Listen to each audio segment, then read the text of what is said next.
you went to Taft High School in Woodland Hills? I did. Yeah. And that's where you met Eric, right? Yeah, well, in the mall, really, which was like central to that. I'm just trying to set the table a little bit. Yeah, no. So Eric Everlast, I always tell people, man, if you grew up in the San Fernando Valley in the 80s and you were into hip hop, you could count on one hand the real authentic white B-boys.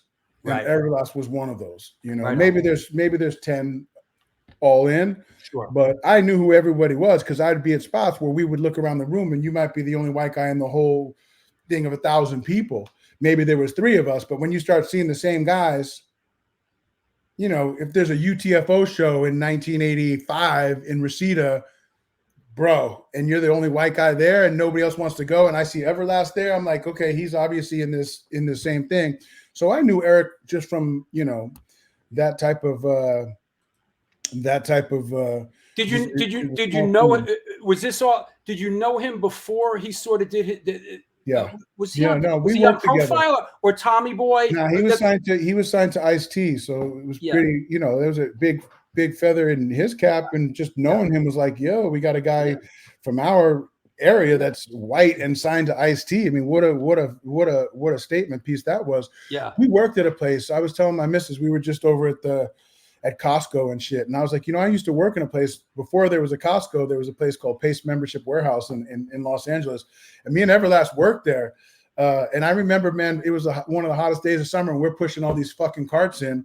And I see Eric and his mother, they're walking out of the thing, and they got him like a carton of smokes and like he's basically leaving to the airport. And his mother was like, here's a bottle of whatever. Here's a carton of smoke. Right. Have a good summer. And I remember seeing him at the end of summer in the mall. And when he came back, and we're pushing, he's like, have a good life, you guys. He was laughing. I was like, see you later, suckers. I'm going to New York. And we were so jealous because we were all into hip hop. Right. And I seen him at the end of that summer. He came back and he had a fur Kangol, the snap down white fur. He had a Furgora. Yeah.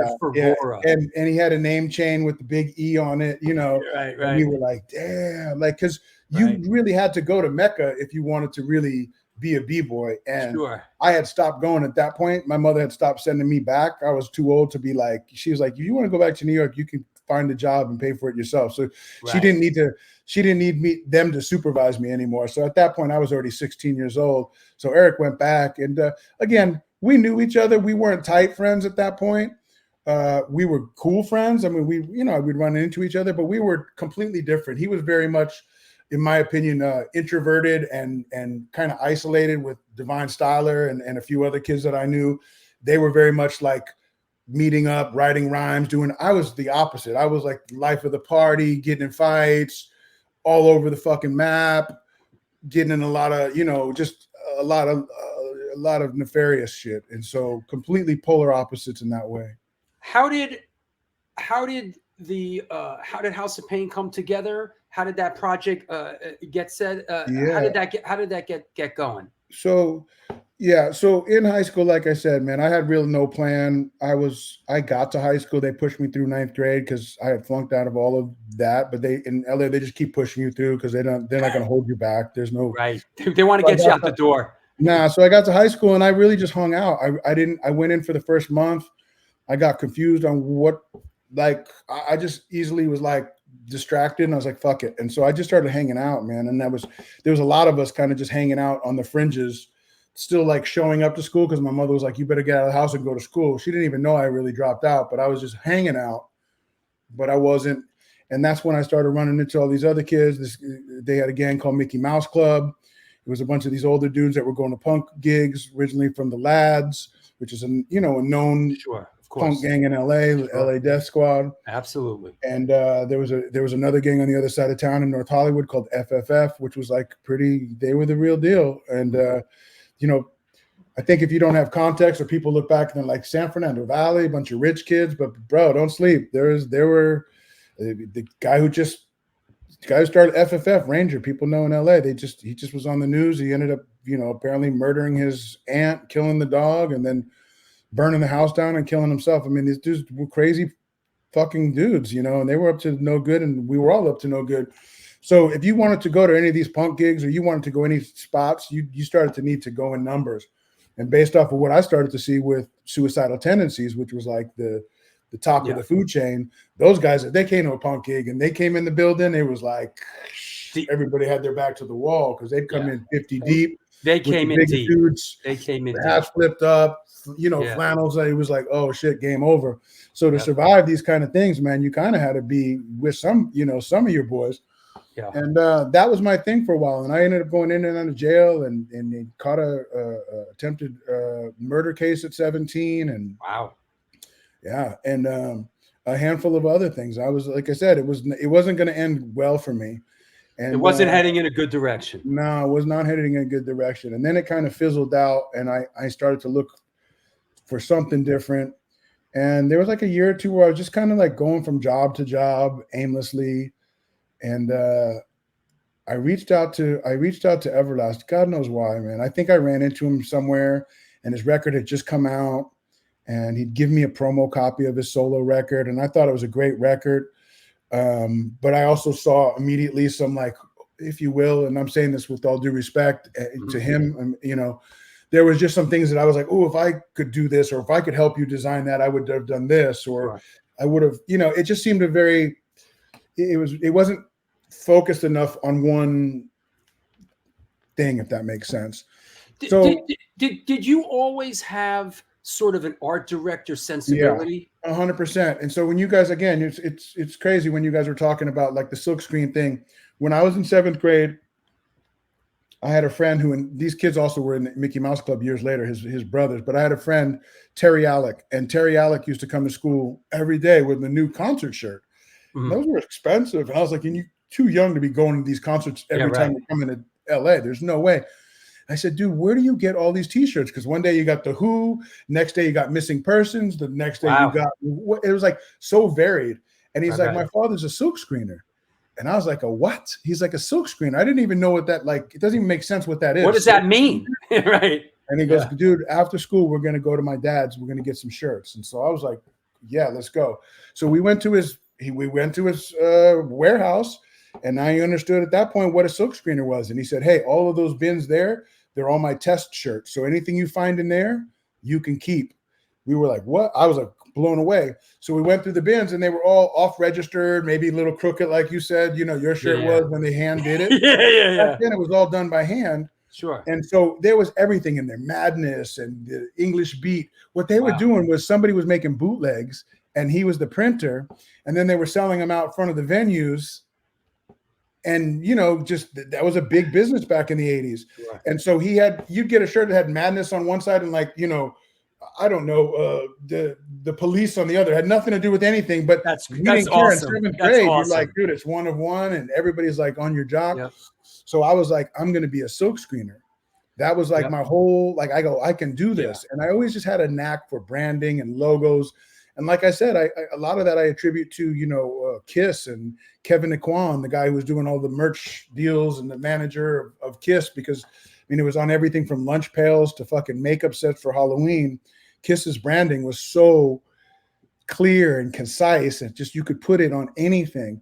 And I was always like, man, I really would love to have something that I could take, like, the image and then like superimpose it on all of the lifestyle shit that we rock, whether that's a belt buckle or a shirt or a hat or whatever. And so I've always been fascinated with branding and logos. So did you create the House of Pain logo? Well, yes and no. Yes, in the sense I stole it from, like, back in those days, everybody did what we did, which was take something that you loved. So it's a Mickey's Big Mouth logo. Yeah, this logo. That one is distorted because the Tommy Boy, the label, didn't want to use the original one that we submitted, which is the more known one. They were in fear that they would be sued or a cease and desist would occur from Mickey's Big Mouth. But I took the logo off the Mickey's because we were drinking the Mickey's, and it had 3 shamrocks, which was three of us in the band, and it had a guy with the shillelagh, and had the shillelagh. And I was like, oh. So we did a flip, and my buddy back then had a big streetwear brand called Fresh Jive. So Rick Klotz, I brought all of the roughs to him. And then I remember Rick Fresh Jive. Fresh Jive was the biggest, and back in LA in 90, 91, it was the biggest brand in the world. Rick Fresh Jive. Yeah. He went to Taft. He's an alum. We had a lot of dudes that, you know, you always people talk about, you know, Ice Cube at Taft, and that's awesome. But my boy Brett Mazer, DJ Epic, who was doing Belle Biv DeVoe records when we were in high school, but was also in Crazy Town. You know, rest in peace to Seth, who just passed. He's one of us, man. He just didn't get the recovery that we got. Yeah. But you know, there was a nice little talent pool of people in the San Fernando Valley in those days. And you know, I reached out to Everlast, I think, in like 1990. You know, hip hop was on this last leg as far as I was concerned, man. A lot of by the time De La Soul's first record came and went, everything was kind of like heading towards this new, you know, grunge was like starting to rumble, even though it wasn't like fully realized yet. People were listening to like, you know, Delight and you know, it was kind of like a techno, you know, pump up the jam and all, you know, hip hop became like secondary, you know what I mean? It was like the golden era was over. And nobody knew where hip hop was going. And I remember reaching out to Everlast in like 1990. And when I called him, I heard his mother in the background. She was yelling, you know, get your shit and get the fuck out of here. I know what that's like. I've been through that many times myself. So at the time, I was doing this credit card hustle, man. We were reprogramming the back of credit cards, and we were doing big business, if you know what I mean. And I was, you know, I was doing. That's some real LA shit right there. Yeah, it was. It's some real LA shit right there. My karma for years suffered, but I'm hopefully that in the chipped cell phones, you guys. Well, we were doing that too, but you guys were deep in that out there, man. We come out there and buy the Motorola's, the Skytex, So I knew a lot of people who were doing that, and I was in that heavy. So I was living with my cousin at the time, and he was down with that too. So we were just raking. We lived in a place called Moore Park, California, which is like 30 miles outside of LA. It's close to Simi Valley. It's one more town over.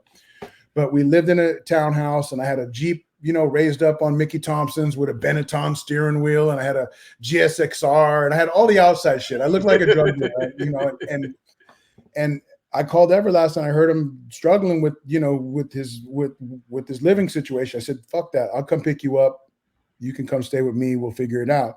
And when he got with me, man, he seen what we were doing. He was like, oh, snap. And so he stayed with me for a while. And I had just got done with the 2.5-year stint at a record store. I used to work at the Warehouse, which was the chain record store, the Warehouse.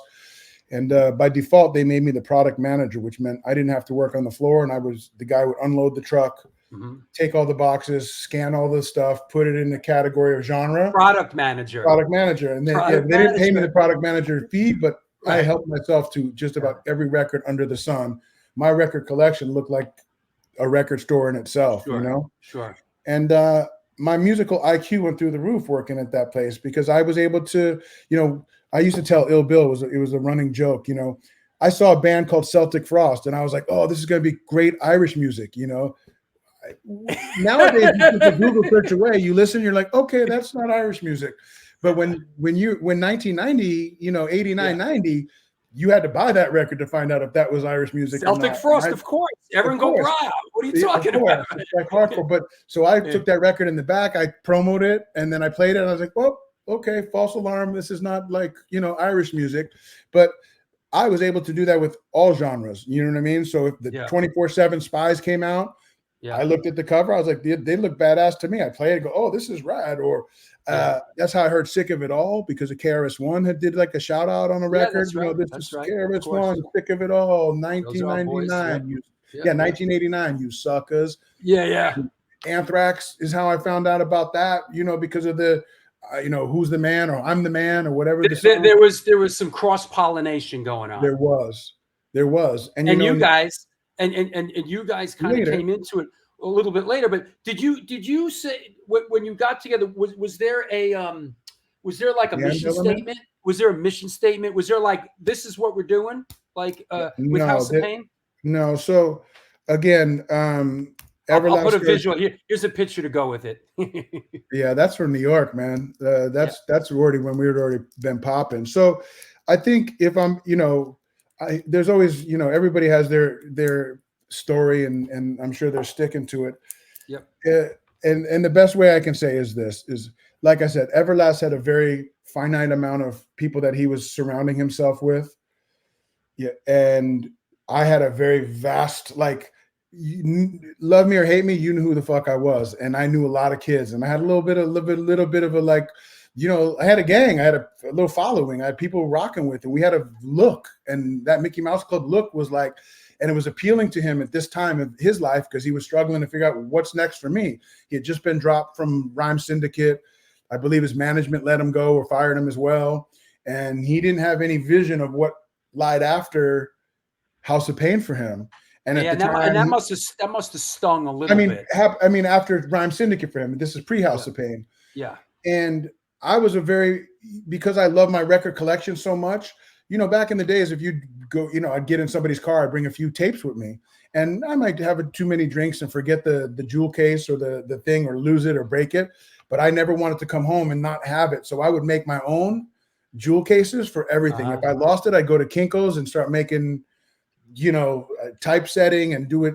Sure. And I had this thing, I was messing around with like a 4-track somebody had a 4-track, and we started making little beats based on like Beastie Boys' Pollywog Stew record. Sure. And I was like, oh, we'll just do some like weirdo stuff on a track. And I called it House of Pain. And the House of Pain name came from a Oingo Boingo song called No Spill Blood. Oh, and wow. I'd just seen Oingo Boingo play. They hadn't played in years. They had a falling out with the label, which I think was his brother's label, or no, it was IRS Records, which is Stuart Copeland's brother. But they played a show, and they closed that last song with a song called No Spill Blood. And the chorus of that is, where do you go when you break the law? Back to the House of Pain. And it was kind of like, it was a statement piece for them. So all of that to say, Everlast saw this tape and he's like, what's House of Pain? And I was like, oh, he goes, I love the name. Is that a band? I go, yeah, it's a band. And I think Everlast learned a lot about alternative music before it was alternative music. I had a bunch of shit and I'm trying to think what it would have been, but it would probably like everything from the Untouchables to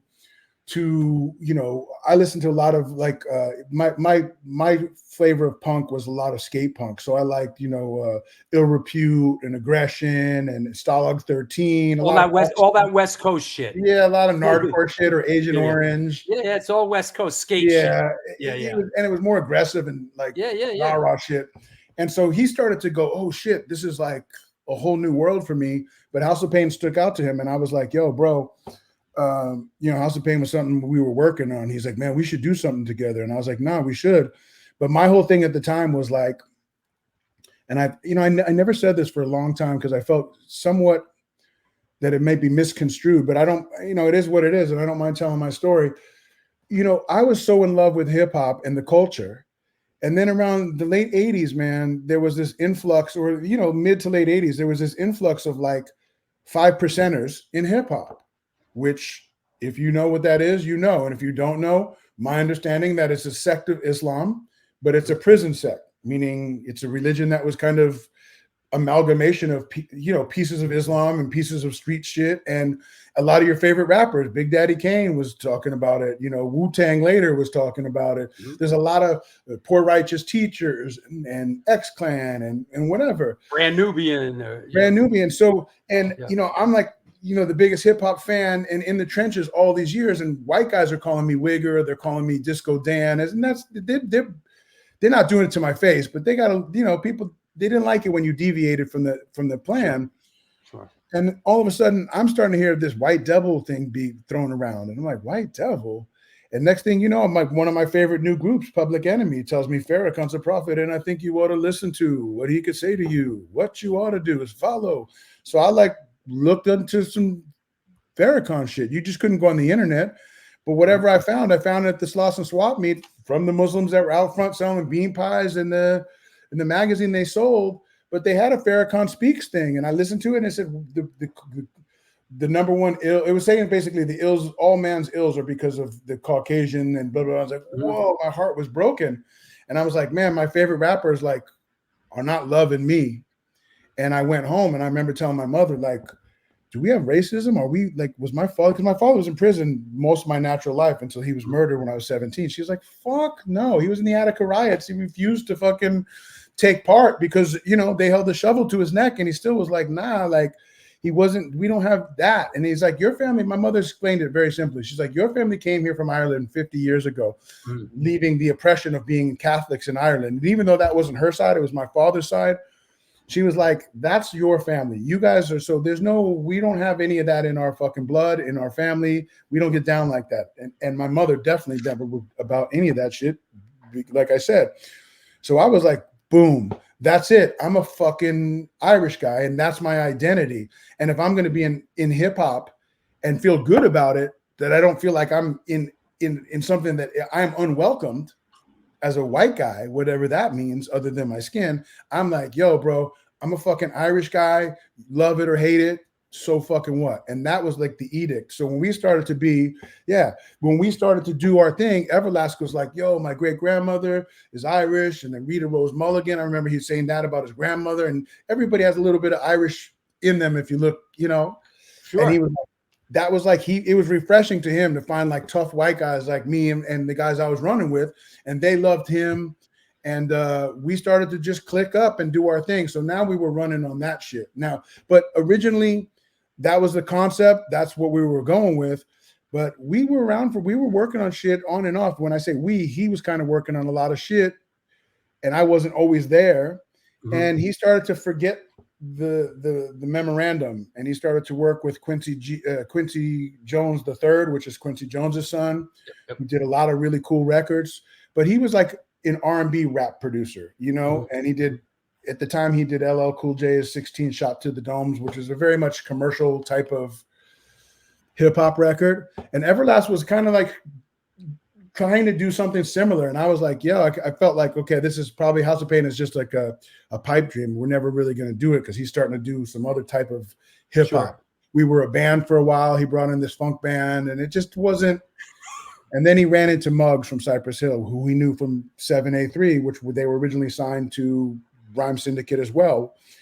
And Muggs started to talk to him, and he was like, what's the concept? Like, give me the idea of what you're trying to do. What was at this point, was the Cypress Hill thing popping off yet? No, the record was made, but it wasn't out yet. Okay. But he knew that it was coming out, and he knew he had the power to bring records to Rough House or whoever. Sure. And he said, let me hear the concept of what you're trying to do. Because at that point, you needed something. You couldn't just be like, I rap and I'm solo. He was like, I have a group. It's called House of Pain. And then he loved the name Muggs. It always was a good idea to have a movement around you, a community, a culture, not just here's a lifestyle. Not just to be some random guy who just is like, I do that too. Yeah. So immediately Muggs loved the concept. He loved the Irish thing, and he loved the name. And that's great. You put it in context. In '91, when we told him about this, there was House of Pain sounded more like Celtic Frost than it would, like a hardcore band, than it would have been another. Yes, Muggs is a New York guy for sure. It just wasn't what you would think. Back then it was MC so-and-so and Danny Boy, or we weren't doing and DJ whatever with him. Yeah. We were House of Pain. Here's our logo. We dressed like Suicidal Tendency type dudes because we were out there. Everlast shaved his head, was wearing flannels and Doc Martens. I was wearing old man slacks and gas station, biscuit shoes and flannels, and fedora caps. We just had and that's how a lot of kids in Hollywood were doing anyway. All the cool kids in Hollywood were looking like State of Grace, right. Movie, 3/4 length leather jackets, fedora caps, baggy slacks, white t-shirts. And we just were off to the races. And Eric went to Muggs's house. He did 3 songs. He did Jump Around, Put Your Head Out with Be Real, and Come and Get Some of This. And we started sending those demos out, and immediately we started getting offers. And did you sort of handle the art direction as far as you could on those demos? And I know sort of, historically, there was a little bit of a scrum, a little bit of a House of Pain bidding war. Why did you guys end up on Tommy Boy? So it's a great question. In a nutshell, and again, this is all, Everlast may have a whole different remembrance of it. But I know what I know. I know that we were offered, I think, $300,000 from Charisma, which had Right Said Fred at the time, I'm Too Sexy for My Hat. And we got $100,000 offer from Tommy Boy. And we took the $100,000 offer.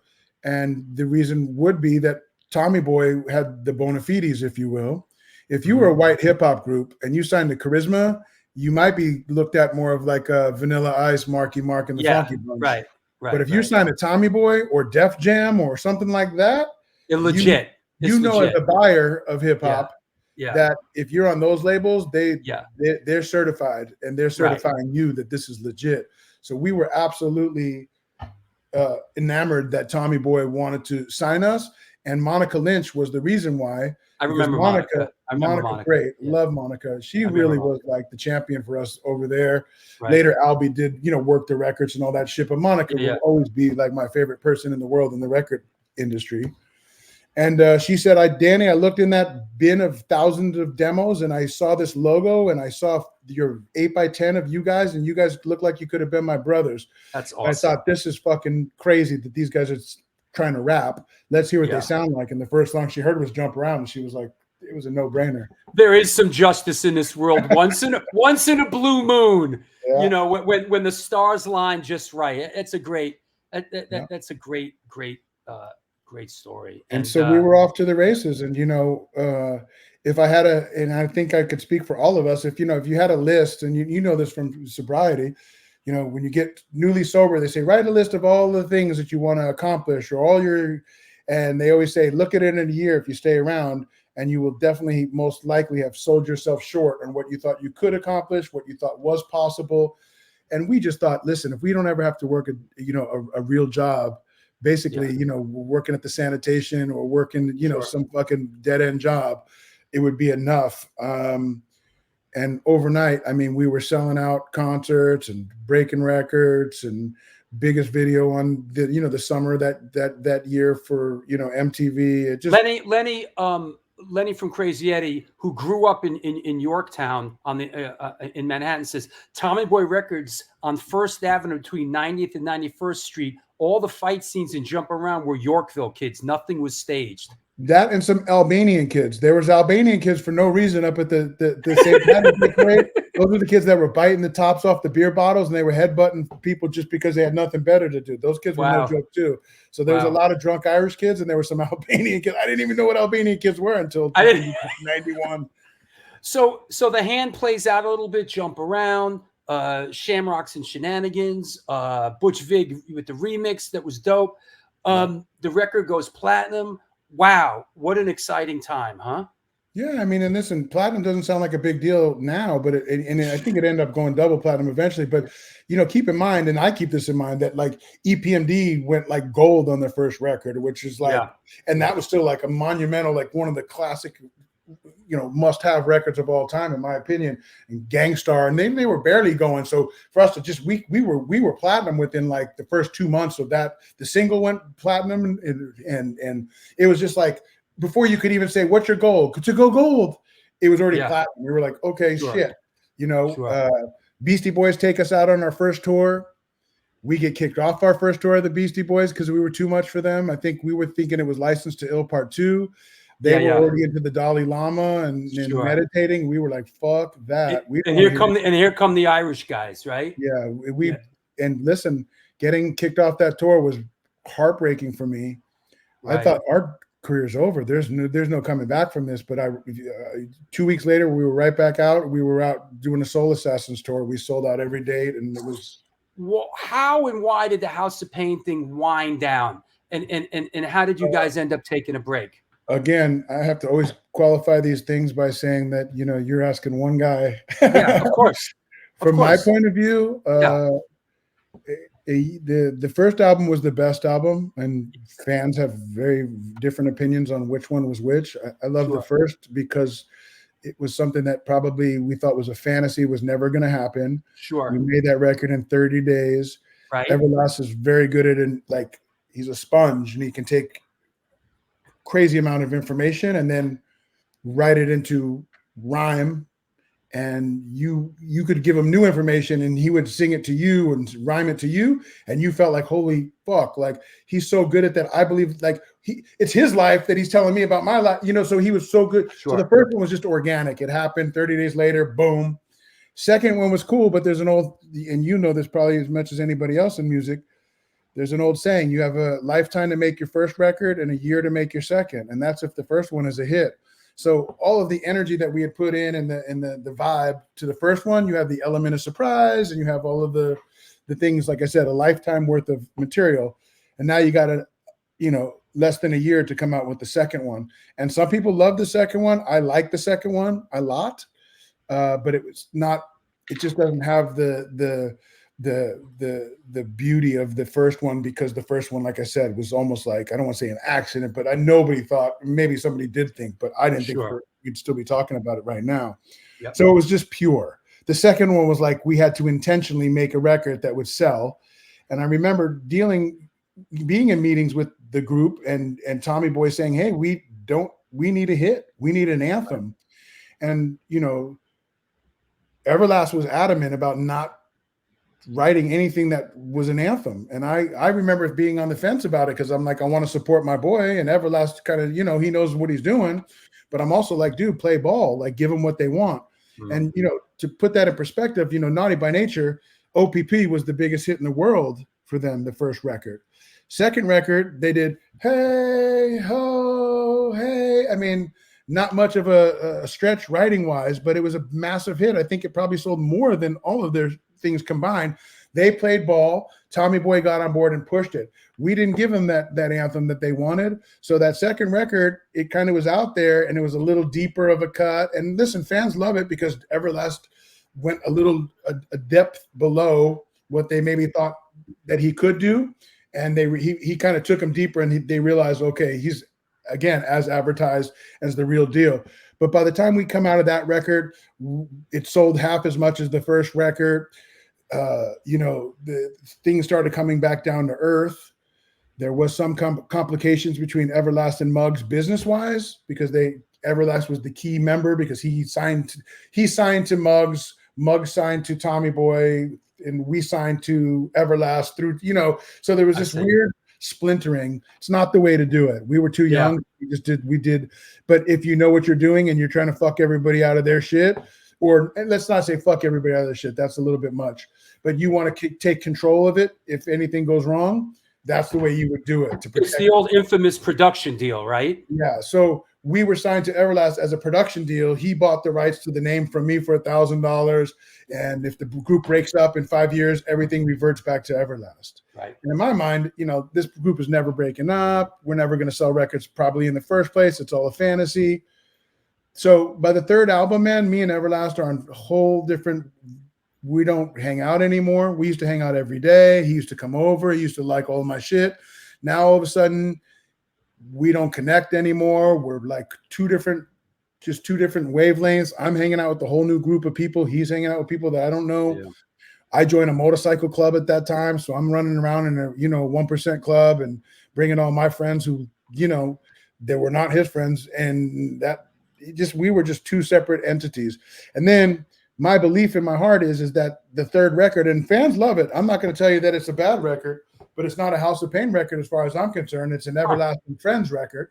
Mm-hmm. And my suspicion is that he was going to quit the band by the second record, tried to pitch Tommy Boy about doing his Killer Rhyme Click, which was him, Divine Styler, and another dude, Cockney O'Dyer. And they were interested probably, but they were like, House of Pain is the brand, and we don't see that your new project is going to do anywhere near what House of Pain could do. So he kind of merged that group with House of Pain. So on the third album, there's 5 people in the group. Wow. And people love it. If you're a hip hop fan and you love that type of hip hop, I've heard nothing but good things about the third record. But I'm going to tell you that the vision and the vibe and the whole House of Pain Irish shit is my shit. And none of that was included on that third record. So if you just like boom bap hip hop with Divine Styler and Everlast going back and forth with a little reggae thrown in, it was a great record.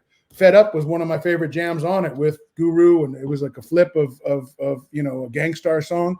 But by no means was that record made for House of Pain fans of before. It was made to launch him into a new phase of his career. And when that record came out, it didn't do any numbers, and he quit the band the first night. Well, there you have it.